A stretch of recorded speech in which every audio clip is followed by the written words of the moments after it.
Hello guys, welcome to tech sir YouTube channel. और guys आज date है यहाँ पर 12 मार्च और finally Redmi Note 9 series India में लॉन्च हो चुकी है। Note 9 Pro, Redmi Note 9 Pro Max, Redmi Note 9 कहाँ गया पता नहीं, दो ही डिवाइस अभी करंटली इंडिया में लॉन्च हुए।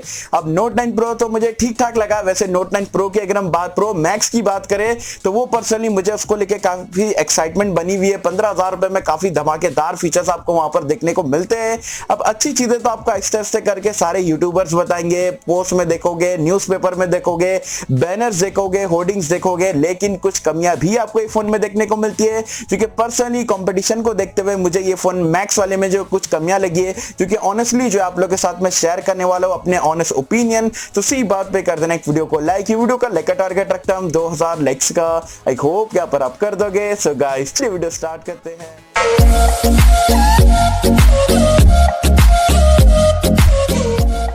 तो फ्रेंड्स वीडियो स्टार्ट कर लेते हैं, सीधा पॉइंट पे आ जाते हैं। सबसे पहली कमी की अगर हम बात करें तो वह इसके डिस्प्ले के रिगार्डिंग। नो डाउट 6.67 इंच का आपको पंच होल वाला full HD plus resolution IPS display देखने को मिलता है। डिस्प्ले की क्वालिटी, ब्राइटनेस और सैचुरेशन वगैरह आपको डिसेंट इनफ देखने को मिलती है। लेकिन क्योंकि ये फोन आपका 15,000 रुपए में लॉन्च हुआ और आप सभी को पता है एमुलेट का ट्रेंड चल रहा है, या तो 90 हर्ट्ज 120 हर्ट्ज रिफ्रेश रेट वाला डिस्प्ले चल रहा है। लेकिन जो Xiaomi ने आपको डिस्प्ले प्रोवाइड करा है Note 9 Pro Max में या Redmi Note 9 Pro में भी अगर आप देखोगे तो यहां पर कोई भी हाई रिफ्रेश रेट वाली डिस्प्ले यहां पर इस्तेमाल नहीं करा गया है। As well as AMOLED display पता नहीं क्यों यहां पर ये लोग मतलब यूज नहीं करते। तो पर्सनली मुझे वो चीज काफी कम लगी, क्योंकि Redmi से हम कुछ भी यहां पर इनोवेटिव देखते हैं कि यार एमोलेड आ जाए, 90 हर्ट्ज 120 हर्ट्ज वगैरह आ जाए। लेकिन Redmi ने अगेन आपका आईपीएस का 60 हर्ट्ज का जो नॉर्मल डिस्प्ले हम बहुत टाइम से इस्तेमाल करते हैं वही प्रोवाइड करा है। तो ये चीज मुझे यहां पर पर्सनली ठीक ठाक लगी, इतनी कुछ खास नहीं लगी है। डिस्प्ले नो डाउट अच्छा रहेगा, लेकिन आज के स्टैंडर्ड से आप बोल सकते हो कहीं ना कहीं ये पीछे है। दूसरी कमी की अगर हम बात करें तो प्रो कैमरास मैक्स परफॉर्मेंस, तो मैक्स परफॉर्मेंस मुझे पर्सनली मैक्स में लगा नहीं। क्योंकि अगर आप देखोगे generally Note 9 Pro, Note 9 Pro Max same chipset का इस्तेमाल करा गया, स्नैपड्रैगन 720G। अरे भाई अगर आप Note 9 Pro में इस्तेमाल कर रहे हो तो एटलीस्ट यहां पर कोई नया चिपसेट लाते, नया नहीं तो एटलीस्ट 730G इस्तेमाल कर लेते, कुछ ना कुछ यहां पर परफॉर्मेंस में हमें बूस्ट मिल जाता। तो मैक्स परफॉर्मेंस मुझे पता नहीं किस हिसाब से यहां पर उन्होंने रखे है।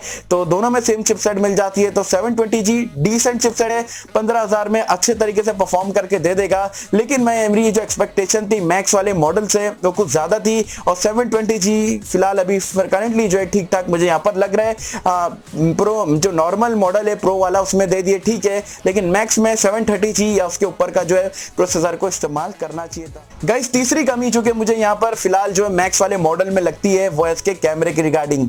प्रो कैमरास मैक्स परफॉर्मेंस, तो परफॉर्मेंस तो ठीक ठाक है, कैमरास भी मैं बोलूंगा कई हद तक आपको ठीक ठाक ही देखने को मिलेंगे।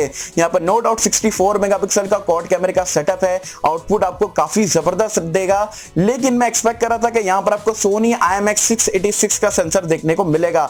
लेकिन यहाँ पर रेडमी वाले लोगों ने सैमसंग का GW1 सेंसर इस्तेमाल कर लिए, क्योंकि रियलमी ने हमने काफी बार देखे, रेडमी नोट 8 प्रो वगैरह में भी देखे थे। नो डाउट कैमरा सेंसर काफी बढ़िया है, प्रोसेसिंग अगर ब्रांड्स अच्छी तरीके से करते हैं तो आउटपुट आपको काफी जबरदस्त देखने को मिलता है। लेकिन अगर आप GW1 को और सोनी IMX686 को कंपेयर करते हो अच्छी तरीके से पोस्ट प्रोसेसिंग के साथ में, तो सैमसंग का सेंसर जो है कई हद तक नीचे है as compare to Soni IMX686 से। तो ये चीज भी मुझे अच्छी नहीं लगी कि नॉर्मल वाले में तो आपने सैमसंग का सेंसर दे दिए, लेकिन जो मैक्स वाला अगर आप बोल रहे थे प्रो कैमरास मैक्स परफॉर्मेंस, तो यहाँ पर डेफिनेटली जो IMX686 का इस्तेमाल होना चाहिए था। ऐसी पर्सनली मेरी ओपिनियन है। बाकी आपको सैमसंग GW1 अच्छा लगता है या सोनी IMX686 का सेंसर अच्छा लगता है, मुझे जरूर बताना नीचे कमेंट्स में। चौथी कमी के बारे में बात करें जो कि इन फ्यूचर कमी इसमें देखने को मिलेगी, वो है इसकी अवेलेबिलिटी को लेके। यार आज डेट है 12 मार्च और ये कब अवेलेबल होगा, सेल पे कब जाएगा फ्लैश सेल में, वो जाएगा तकरीबन 25 मार्च आई थिंक, यस 25 मार्च को यहाँ पर ये जाने वाला है। तो लगभग आप बोल सकते हो 2 हफ्ते का टाइम है, मतलब 13-14 दिन यहाँ पर अभी से यहाँ पर रह गए। तो 13-14 दिन पहले बंदे को वेट करना पड़ेगा, उसके बाद में फ्लैश सेल चालू होगा। और रेडमी का जो फ्लैश सेल आता है नोट सीरीज का, भाई जो स्टार्टिंग के 4-5 सेल रहते हैं, 2 सेकंड में आउट ऑफ स्टॉक, 1 सेकंड में, 5 सेकंड में ऐसा आउट ऑफ स्टॉक हो जाएगा। तो अगर आपको ये 15,000 में डिवाइस अच्छा लग भी जाता है, आप 13 से 14 दिन वेट कर भी लेते हो, फिर भी आप इसे पहले फ्लैश सेल में, जो मोस्ट ऑफ द पीपल है यहाँ पर, इसको परचेज नहीं कर पाओगे। फिर ब्लैक मार्केटिंग होगी, फिर 15,000 का आप 17,000 दोगे, 16,000 दोगे, 15,500 दोगे, ऐसे ही कुछ यहाँ पर ये चलेगा।